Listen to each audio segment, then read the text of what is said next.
Selamat pagi, salam sukacita untuk kita semua. Mari kita memulai kebaktian kita dengan menaikkan pujian The Love of God.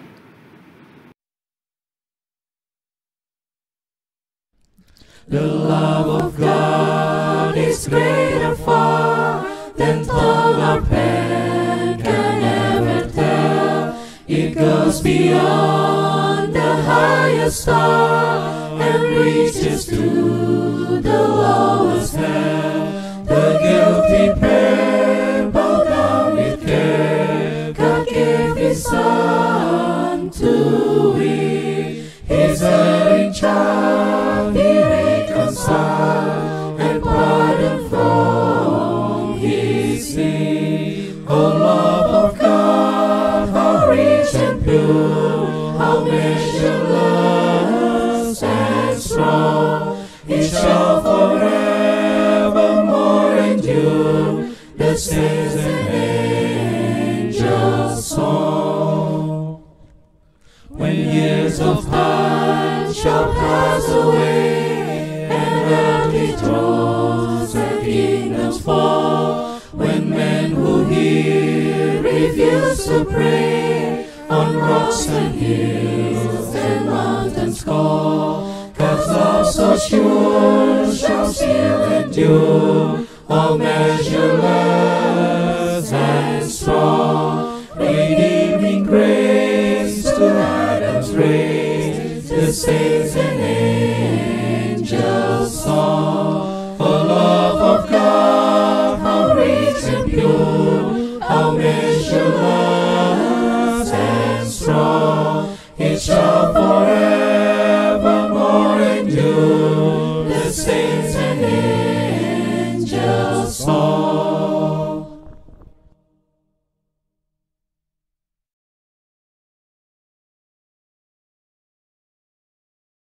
Mari kita bersatu di dalam doa, kita berdoa.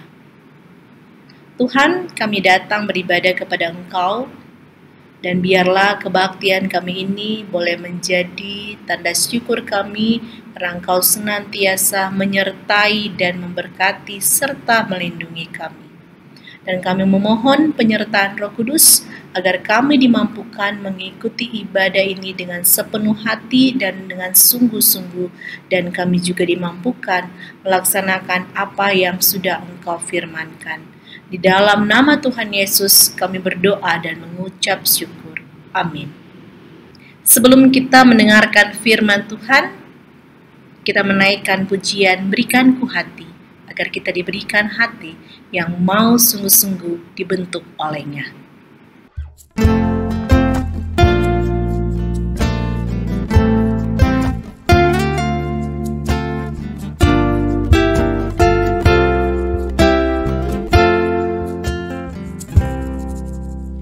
Berikan ku hati seperti hatimu yang penuh dengan belas kasihan. Berikan ku mata seperti matamu, memandang tua yang di sekelilingku. Berikan ku tanganmu untuk melakukan tugasmu. Berikan ku kakimu melangkah dalam rencanamu. Berikan ku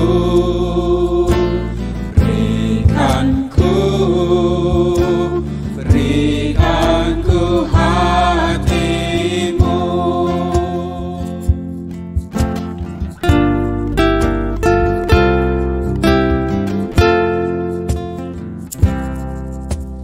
Berikan ku hati seperti hatimu yang penuh dengan belas kasihan. Berikan ku mata seperti matamu, memandang tua yang di sekelilingku. Berikan ku tanganmu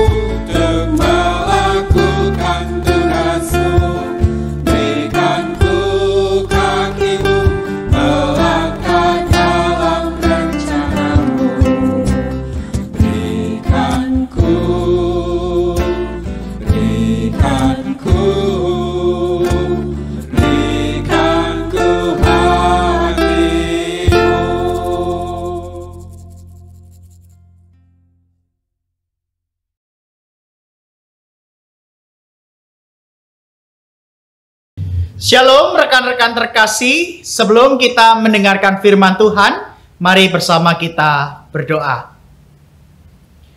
Tuhan, terima kasih karena hari ini kami diberikan kesempatan untuk kembali bersekutu dan merenungkan firman Tuhan. Maka kami memohon pertolongan Roh Kudus supaya memampukan dan menolong setiap kami dengan segala keterbatasan yang kami miliki untuk dapat mengerti tapi juga melakukannya di dalam kehidupan kami sehari-hari. Bersabdalah ya Tuhan, sebab kami anak-anak-Mu siap untuk mendengarkannya. Di dalam nama Tuhan Yesus Kristus kami berdoa. Amin. Teman-teman terkasih, bacaan kita hari ini diambil dari 1 Samuel pasal 21 ayat pertama sampai yang ke-11. Mari kita membuka 1 Samuel pasal 21 ayat pertama sampai yang ke-11. Saya mengajak untuk setiap kita membaca secara pribadi di tempat masing-masing. Sampailah Daud ke Nob kepada Ahimelek imam itu. Dengan gemetar Ahimelek pergi menemui Daud dan berkata kepadanya, "Mengapa engkau seorang diri dan tidak ada orang bersama-sama dengan engkau?"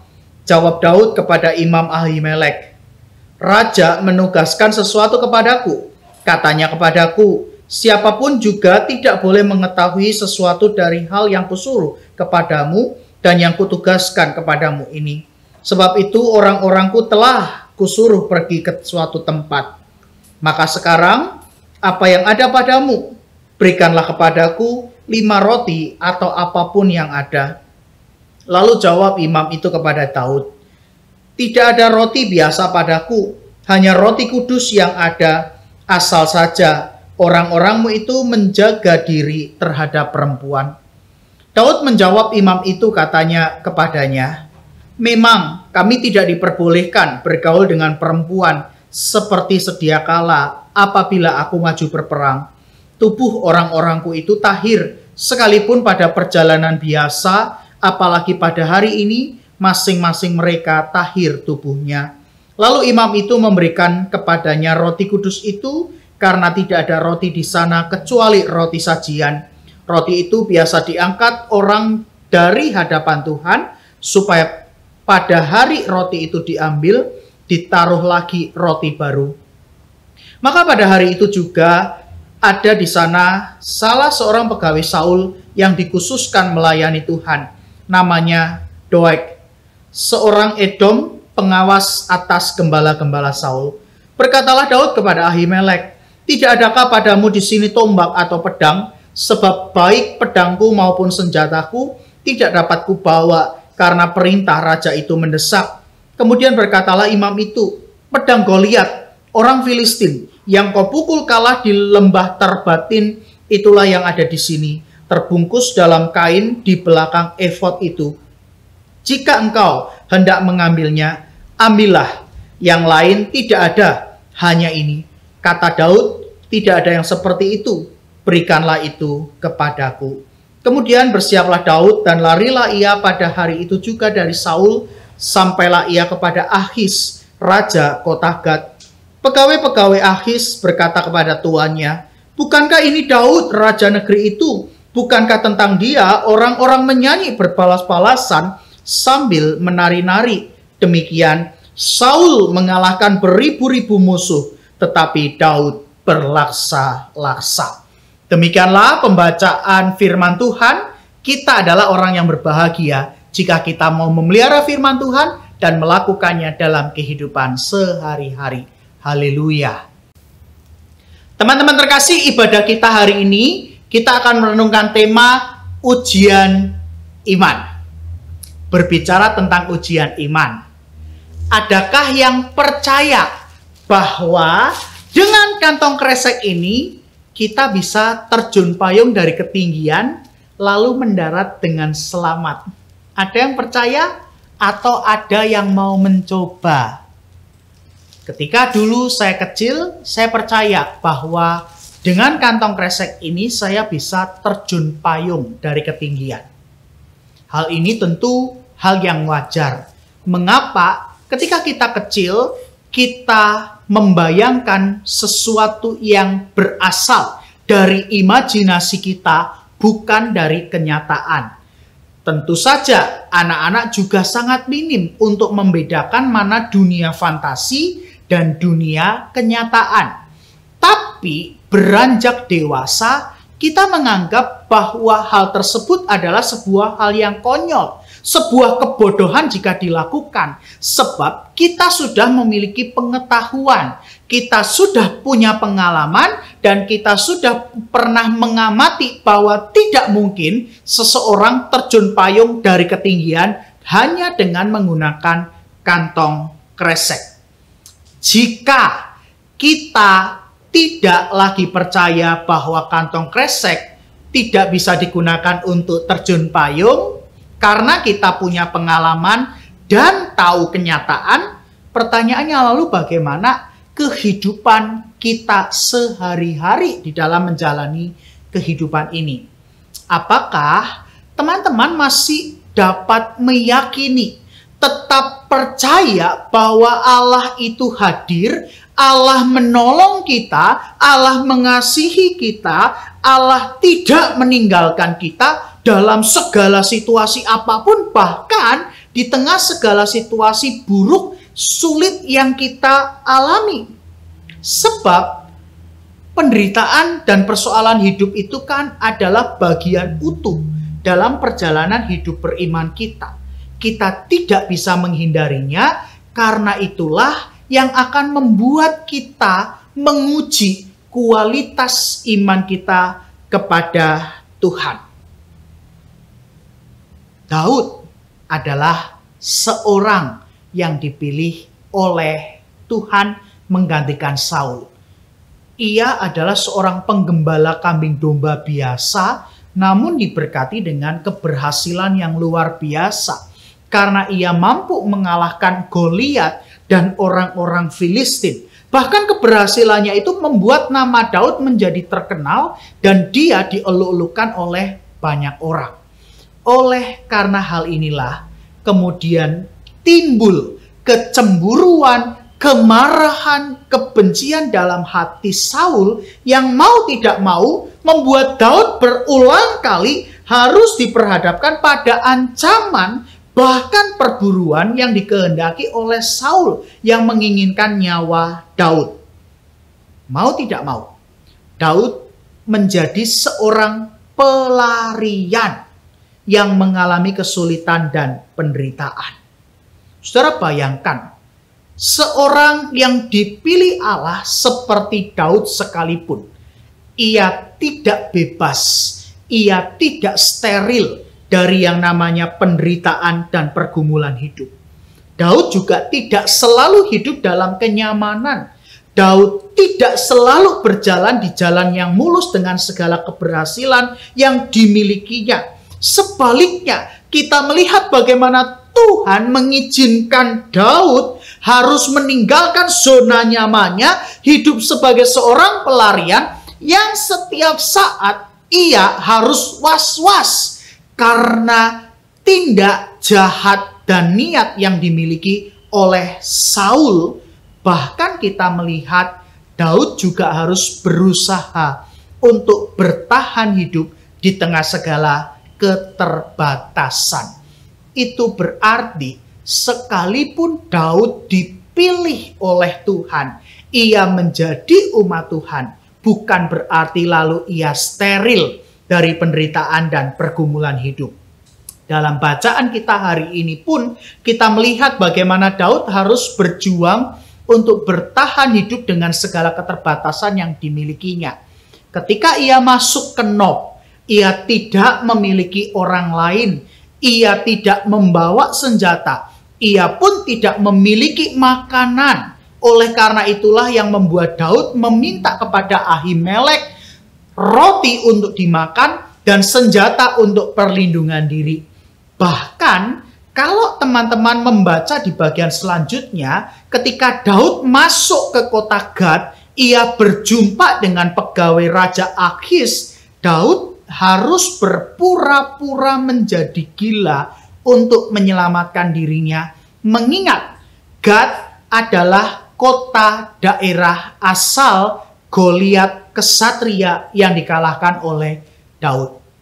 Memang di tengah situasi sulit itu, Daud tidak punya pilihan lain selain ia harus berbohong kepada Ahimelek demi mendapatkan roti dan senjata untuk perlindungan diri. Dan ia harus berpura-pura gila di hadapan Raja Ahis demi menyelamatkan dirinya.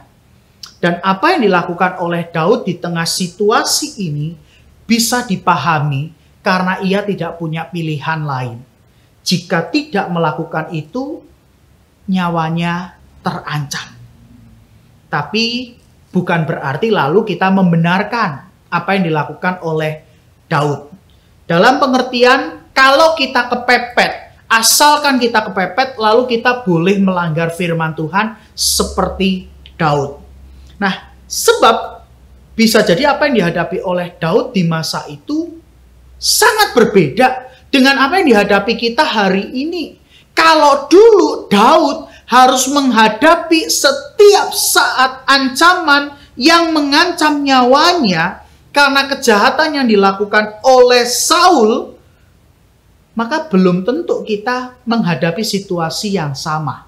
Oleh karena itu, kisah Daud yang dicatat dalam bacaan kita hari ini tidak bisa dibaca sendirian. Kita harus membacanya bersama dengan nyanyian-nyanyian pujian di dalam Mazmur Daud sebagai kesaksian imannya. Sebab dalam Mazmur kita tidak hanya melihat Daud yang menaikkan syukur atas kemurahan dan kebaikan Tuhan, atas segala perlindungan dan penyertaan Tuhan, tapi di sana kita melihat bagaimana Daud mengungkapkan jeritan hatinya di tengah kekelaman dan kesulitan hidup. Bahkan Daud juga memohon ampun atas dosa dan kesalahan yang dilakukannya. Apa yang dihadapi oleh Daud bukan pergumulan biasa, bukan pergumulan ringan, tapi ia harus berhadapan dengan ancaman kehilangan nyawanya setiap saat. Padahal Daud tidak melakukan apa-apa. Daud tidak melakukan sesuatu yang salah, namun ia harus menanggung penderitaan dan kesulitan yang teramat berat sebagai ujian imannya. Kita melihat dalam narasi kita maupun dalam narasi kehidupan Daud secara keseluruhan, bagaimana Daud ketaatan dan kesetiaannya selalu diperhadapkan pada pilihan-pilihan sulit. Keteguhan imannya selalu diuji dengan tantangan hidup yang tidak mudah. Kualitas dan karakter hidupnya sebagai orang yang dipilih Allah dipertaruhkan dengan sikap, respon, dan perbuatannya di tengah segala situasi kehidupannya. Bahkan dari setiap proses itu, kita pun juga bisa menemukan sebuah kualitas yang dimiliki oleh Daud. Ketika ia memiliki kesempatan untuk membunuh Saul berulang kali, Daud memilih untuk tidak melakukannya. Itu berarti Daud tidak memiliki niat untuk membalas kejahatan dengan kejahatan yang sama seperti yang dilakukan oleh kebanyakan orang. Saudara, kisah Daud dengan segala pergumulan dan ujian imannya membuat kita belajar apa artinya iman kepada Allah. Bahwa iman kepada Allah bukan berarti membuat kita selalu hidup dalam kenyamanan. Dalam pengertian bahwa semua perjalanan kehidupan kita harus berjalan sesuai keinginan dan harapan kita. Iman kepada Tuhan juga bukan berarti bahwa kita bisa menghindari segala pergumulan dan penderitaan di dalam kehidupan kita. Sebaliknya, iman kepada Tuhan itu berarti kita harus siap sedia kalau Tuhan membawa kita keluar dari zona nyaman menuju pada zona tidak nyaman dalam kehidupan kita. Ketika kenyataan hidup tidak selalu sesuai dengan harapan dan keinginan kita. Saat keadaan seolah bertambah buruk dan semakin tak terkendali. Saat kita tak lagi melihat kepastian dari janji Tuhan yang membuat kita semakin gelisah. Saat Tuhan mengizinkan penderitaan dan persoalan itu terjadi. Dan justru di saat-saat seperti itulah Tuhan menghendaki kita untuk tetap percaya kepadanya. Sebab hanya imanlah yang membuat kita memiliki pengharapan bahwa Ia hadir, Ia menyertai, Ia menolong, Ia melindungi kita. Dan pengharapan itulah yang membuat kita memiliki keberanian untuk melanjutkan perjalanan kehidupan kita, melangkahkan kaki dengan pasti, sekalipun hidup ini penuh dengan segala ketidakpastian. Sekaligus pengharapan itulah yang membuat kita memiliki kekuatan untuk melewati setiap ujian iman yang membuat kita bertumbuh dalam iman dan menjadi dewasa. Jika hari ini Tuhan mengizinkan kita melalui pergumulan dan ujian iman, apapun itu, seberapapun beratnya, seberapa sulit hidup kita hari ini, itu berarti Tuhan sedang mengajarkan kita apa artinya memiliki iman kepada Tuhan. Apa artinya kesetiaan dan ketaatan mengikut Tuhan. Apa artinya memiliki pengharapan yang membuat kita menemukan kekuatan dan keberanian melanjutkan kehidupan. Amin.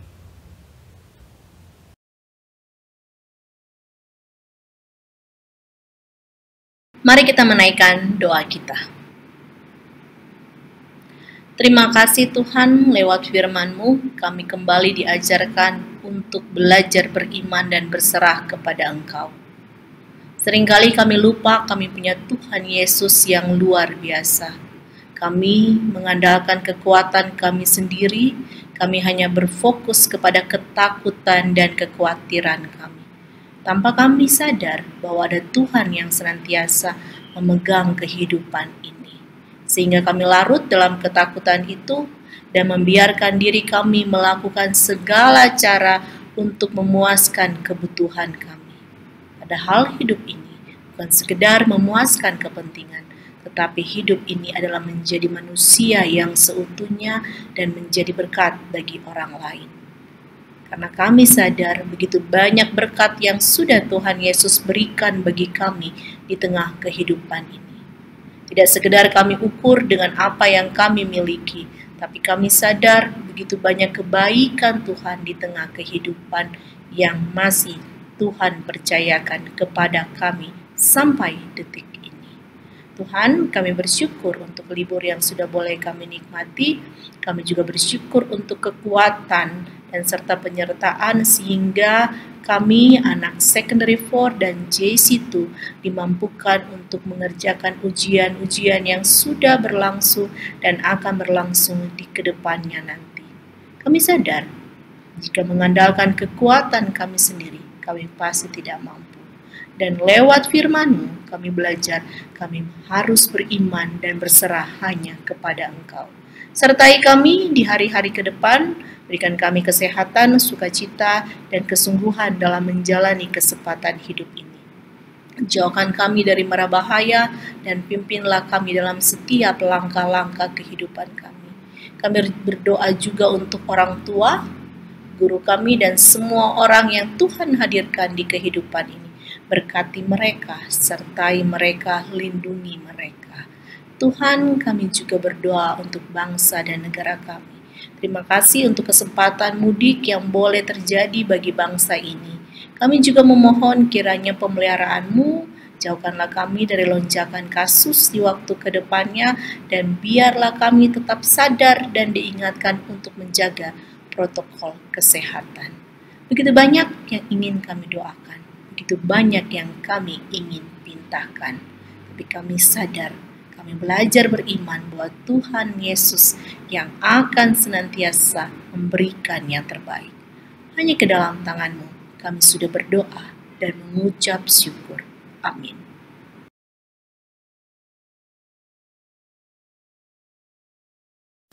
Saudara, arahkanlah hatimu kepada Tuhan dan terimalah berkat yang daripadanya. Sebab Tuhan, Dia sendiri akan berjalan di depanmu. Dia sendiri akan menyertai engkau. Dia tidak akan membiarkan engkau dan tidak akan meninggalkan engkau. Janganlah takut dan janganlah patah hati. Kiranya kasih karunia Tuhan Yesus Kristus dan kasih Allah di dalam persekutuan dengan Roh Kudus menyertai kita sekalian. Amin.